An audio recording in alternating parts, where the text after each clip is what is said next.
KPSTA Palakkad revenue ജില്ലാ സമ്മേളനം സുകുമാരനുണ്ണി സ്മാരക മന്ദിരത്തിൽ നടന്നു.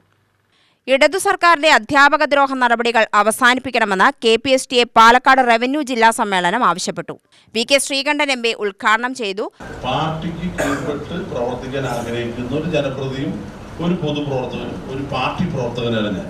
പാർട്ടി നമ്മളെക്കാളും വലുതല്ല. പാർട്ടിക്ക് അതീതരായിട്ട് ഒരു നേതാക്കന്മാരും ഇല്ല. അനാവശ്യമായി പ്രസ്താവനകൾ നേതാക്കന്മാർ നിർത്തിയാൽ ജനം ഉറപ്പായിട്ടും UDF-നെ അധികാരത്തിൽ ചെയ്യും. ജനം ആഗ്രഹിക്കുന്നത് UDF വരണം എന്നാണ്. അതിൽ ഏത് നേതാവെന്നൊന്നും ജനത്തിന് പ്രശ്നമില്ല. അവർ UDF വരണം. കാരണം എന്താ കാരണം? 9 വർഷമായിട്ട് നരകതുല്യമായ ജീവിതമാണ് ഈ നാട്ടിലെ എല്ലാ സമൂഹങ്ങളും അനുഭവിച്ചുകൊണ്ടിരിക്കുന്നത്, അല്ലേ? അപ്പൊ എന്താ നാട്ടിലെ സ്ഥിതി?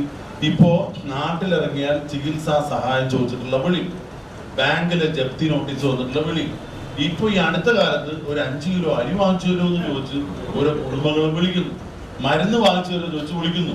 ഈ ഒരു അവസ്ഥ കേരളത്തിൽ ഉണ്ടാകുന്ന നമ്മൾ സ്വപ്നത്തിൽ വിചാരിച്ചിട്ടുണ്ടോ?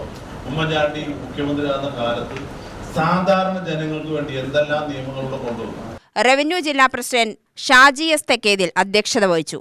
KPCC secretary P. ഹരിഗോവിന്ദൻ വിശിഷ്ട അതിഥിയായ ചടങ്ങിൽ സംസ്ഥാന വൈസ് പ്രസിഡന്റ് B. സുനിൽകുമാർ മുഖ്യപ്രഭാഷണം നടത്തി. സംസ്ഥാന വൈസ് പ്രസിഡന്റ് സാജു ജോർജ് കലാകായിക പ്രതിഭകളെ അനുമോദിച്ചു.